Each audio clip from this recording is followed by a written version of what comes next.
Hi, and welcome to the We Want Women podcasts. My name's Nick Hardman. I'm Rachel Meddings. And we are super excited for today's episode. We've got a very, very interesting performer in today to introduce to you. So We Want Women is all about empowering women in the performing arts.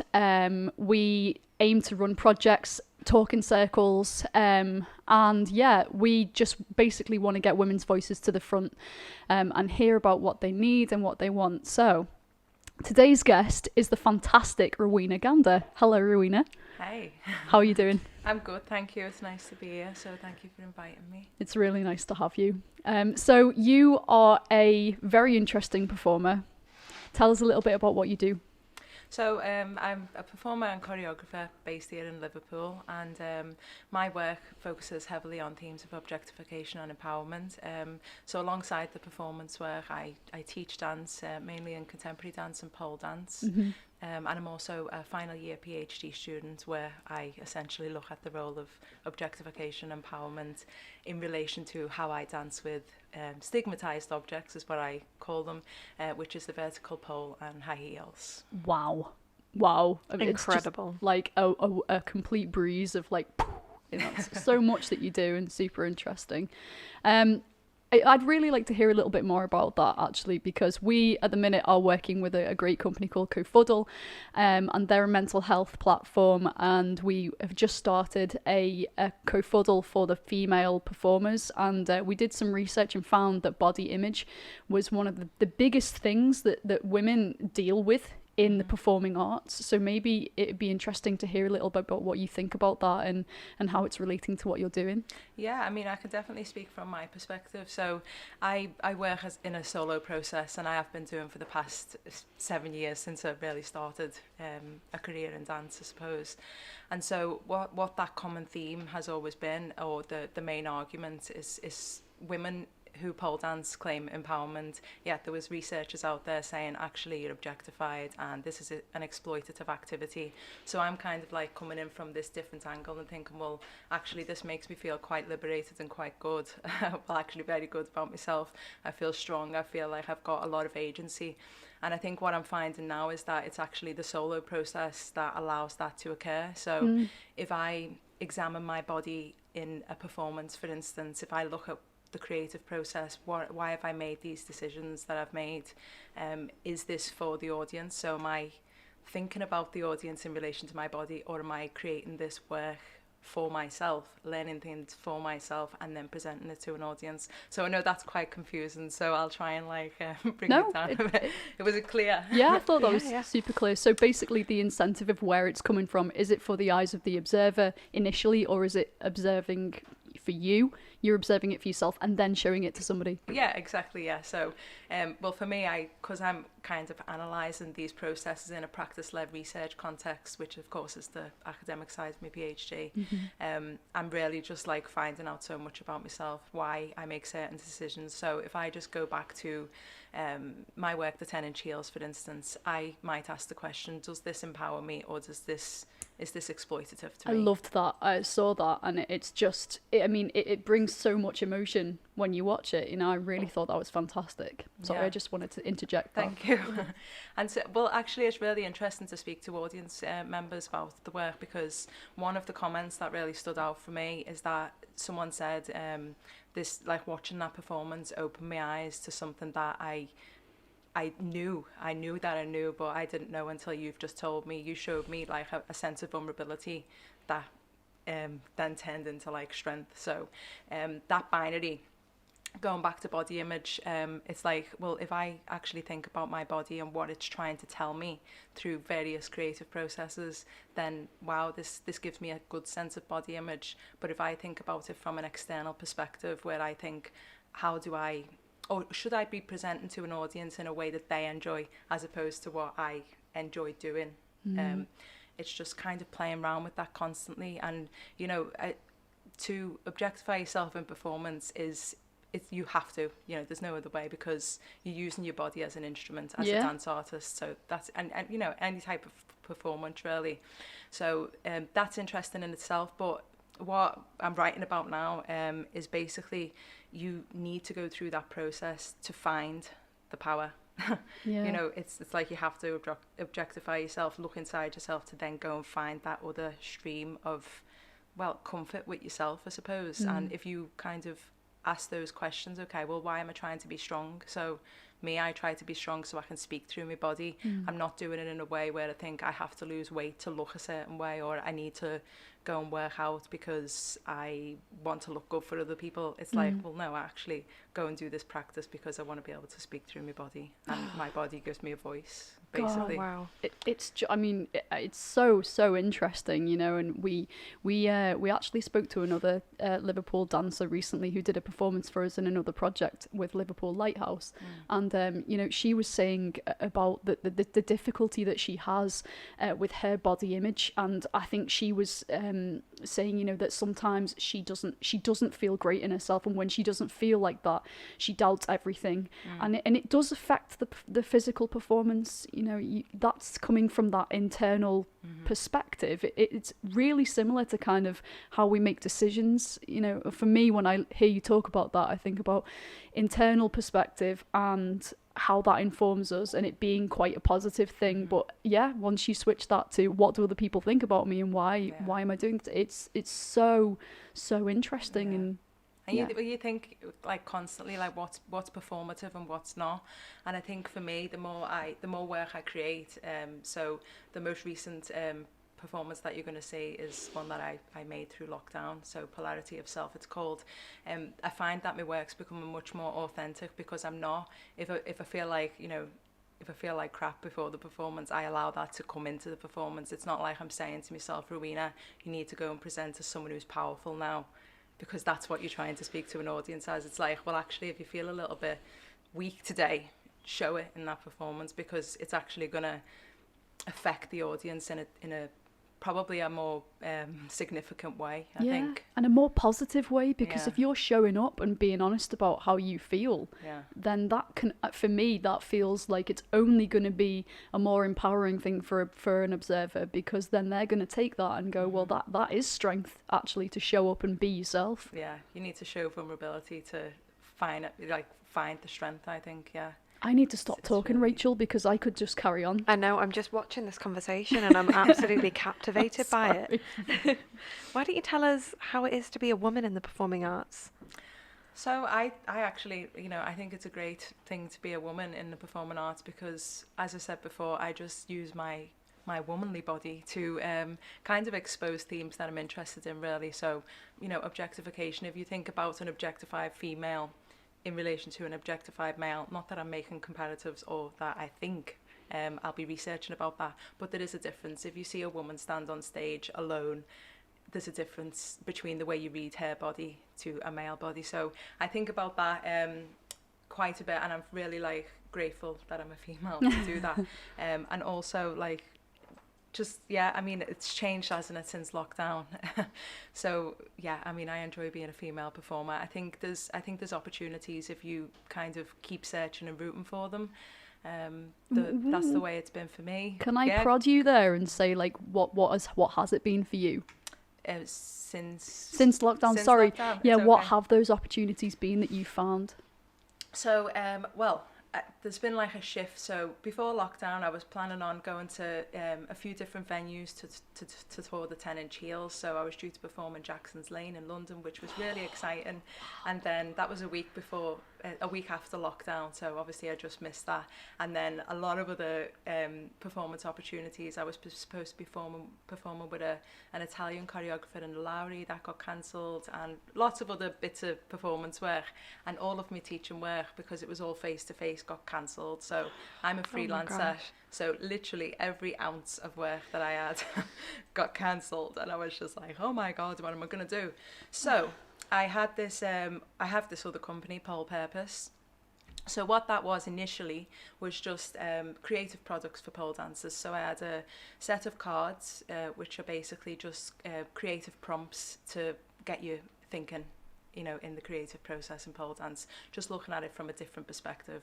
And I also have another set of cards, the erotic edition, so that's thinking about how ideas of sex or sexual identity can inform a creative process. So they're those two products. But then when lockdown happened, I obviously cancelled, well, all of my face-to-face teaching was cancelled. So I said, okay, I'll use this platform to reach dancers around the world and see if they want to Zoom with me. And so we did start doing that. So I've been doing weekly classes online ever since the first lockdown. Some of the stuff's pre-recorded. I do pole classes. I do erotic dance classes. I do stretch classes, strength classes. And, you know, all the while I'm creating those classes and delivering that content, I'm just thinking about it as a way to inform my practice and make me a better practitioner. So yeah, I mean, it's been interesting to just change the direction of that company and just meet other dancers around the world, really. So that's been interesting. But whilst that's happened, I've obviously taken less time performing, apart from creating polarity of self. So yeah, which I'm really like extremely proud about to get it done through lockdown, because it's like it was quite mentally challenging, I think, to be like, wow, what's happening? Yeah. Tell us a little bit about that, because first of all, as well, like, can I just say, like, what a resourceful mind you have to just sort of be like, okay, this isn't working, these things have been shut off for me, what can I do, you know? And you've gone there and you've got that, like, that's just so, that is so strong and so resourceful to be that way. In that time, you know. I've kind of just turned into a fried egg and just, you know, retreated a little bit. So it's just amazing to hear that you've managed to think about it that way and change it. But yeah, can you tell us a little bit about the some of the mental struggles that you were talking about? I think just like it's kind of like what is this for? Like, when am I going to see an audience again? Because I feel like if I've got a deadline, like, you know, say, okay, you're going to be performing at this venue at this date, then I'll be able to, because the work's really physical, what I do, it's like, okay, I set myself, you know, weekly goals to do a certain amount of training or a certain amount of like mental focus. But without that, it was like, okay, well, what's the drive behind my practice now? And I think the only way I really got through it was to be teaching those classes and to be thinking about it. And then kind of what I delivered in like a class, I then take into my practice and think, how can I rip this apart now? And then that makes me think in a more creative and experimental way.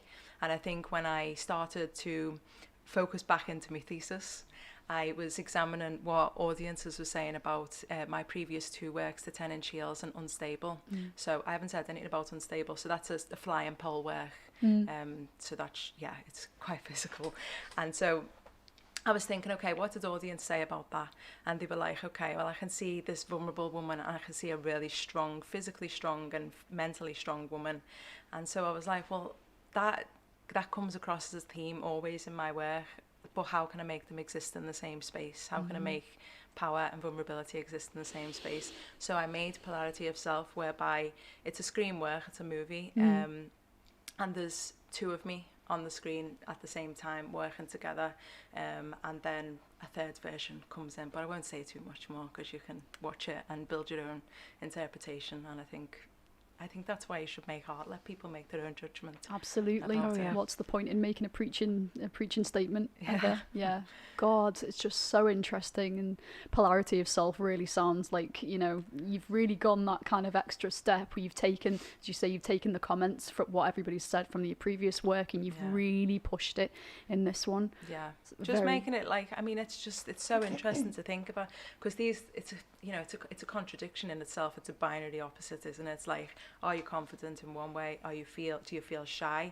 And going back to that performative perspective before, it's like, are you going to perform as someone who's confident today, or do you feel confident? And what is it that's helping you make those adaptations to your mood, behaviour, how you project yourself to other people? And I was just obviously thinking about it in terms of how I've previously presented myself to audiences, and yeah, it's just an interesting space to be in and to navigate.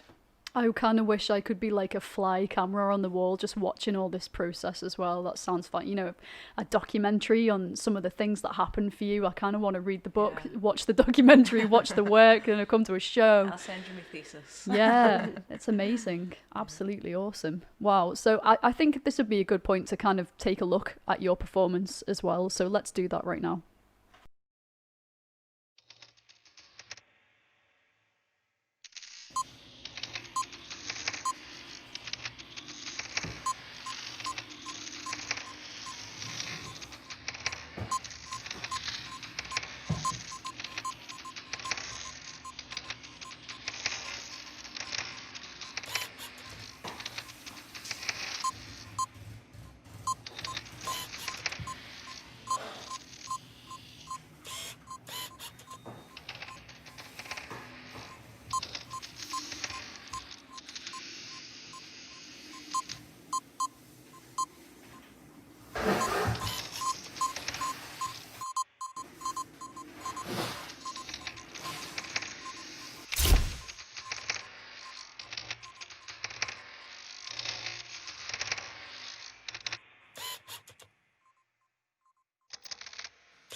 Why don't you just tell us a little bit about your kind of process, and is there something in particular that's inspired you or someone who's inspired you? I think the main artist who I'm inspired by is Marina Abramovich, who is a performance artist. There's one particular performance that stands out in terms of how it's affected the way I think in my work, and that is Rhythm Zero. Are you familiar with that? I know the name, but I haven't actually watched anything. It rings a bell though, so Okay. not really, no. So, well, basically within this work, Rhythm Zero, Marina Abramovich, she sits down in a museum, or I think it's is it a museum or an art gallery, either one. But she sits down and she basically has a table full of objects, 72 objects that are either really nice, like a feather, she could be touched with a feather, or a knife or a gun.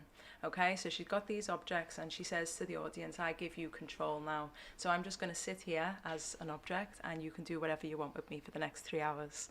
So by the time the 3 hours were finished, she was, lacerated, the skin was cut open, her clothes were torn off, and she had a gun put up to her head, which was actually loaded, and the audience members kind of stopped that from happening.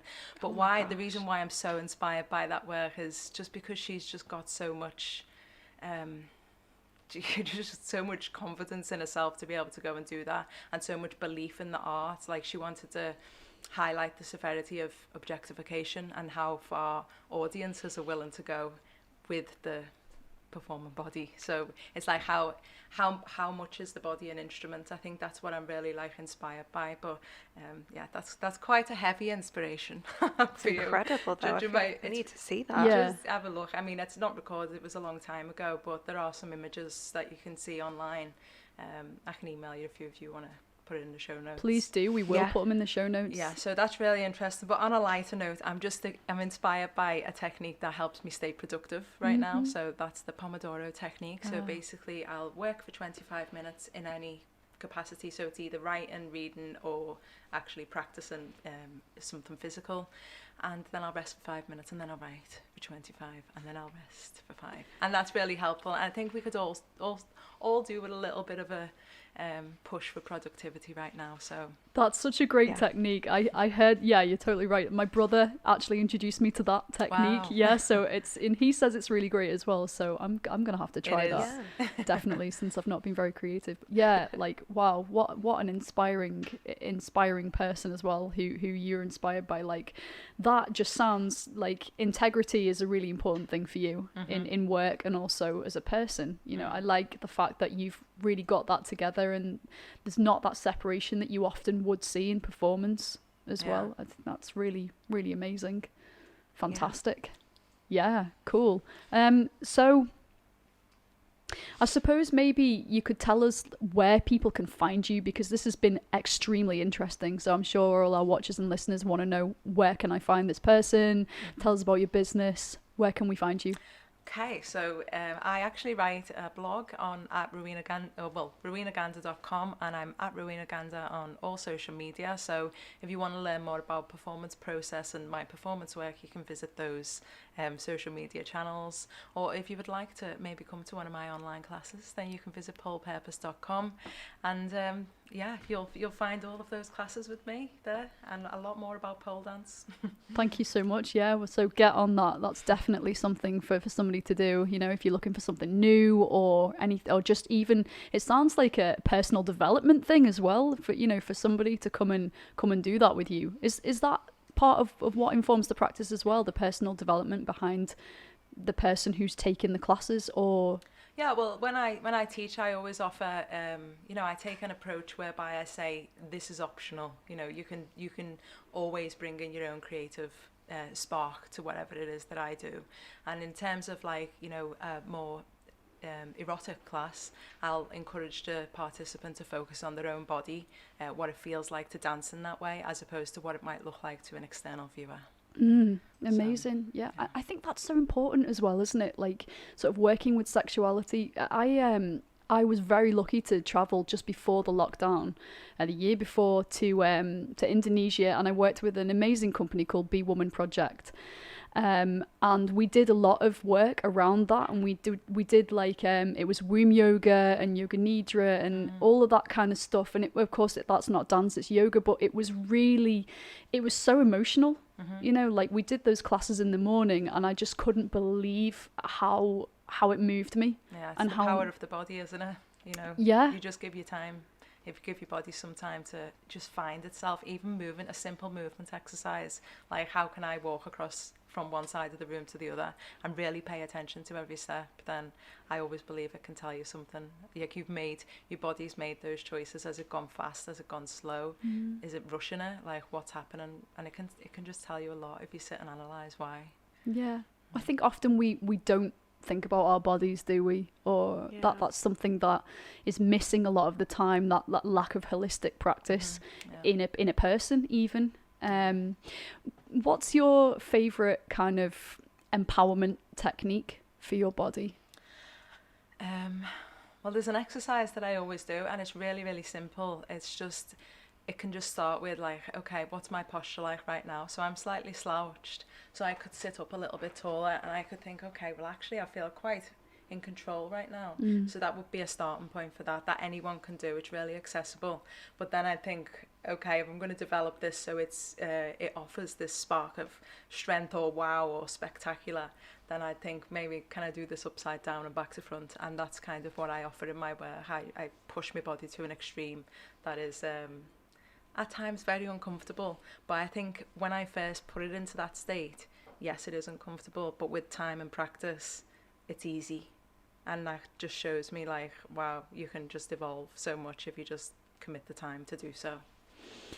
I'm just sitting here mega inspired right now. I I want to come and attend some of your classes and definitely explore that. It's just it's just like, the body is kind of like a brain, and then you've got your brain in your head, and it just putting them together, it just sounds like that's so about what you do and that intelligence in the body as well. It is, yeah, and you've got to listen to it so much, and that's what helps me in any creative process. I've been creating like long form works, solo work, and it's basically just working with improvisation that allows me to get to a product, a performance product. Yeah. And it's like not like I go in with this plan. It's like, what's my body going to tell me today?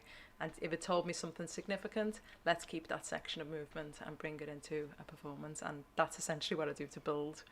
It's a building block, but yeah. Amazing. Thank you so much for joining us today, Rowena. It's been absolutely fascinating. I feel like I've learnt loads already just listening to how you talk about that. Thank you. So make sure that you go and check out Rowena Gander on her links. We will post them in this episode as well, so you can go and check her out, join her classes. I'm super inspired. How do you feel, Rachel? I feel absolutely captivated. I've always seen dance as a kind of visual art, and listening to you talk about how you feel while you dance, it's just absolutely incredible. I'm blown away. So we need to look out for that, and we also need to look out for the thesis as well. That will be very interesting. So thank you for watching today. Thank you to Rowena. Thank you to Rachel for being wonderful as well. I've enjoyed you today. Thanks, Nick. I've enjoyed you also. So check out our other podcasts as well. Thank you very much. Bye.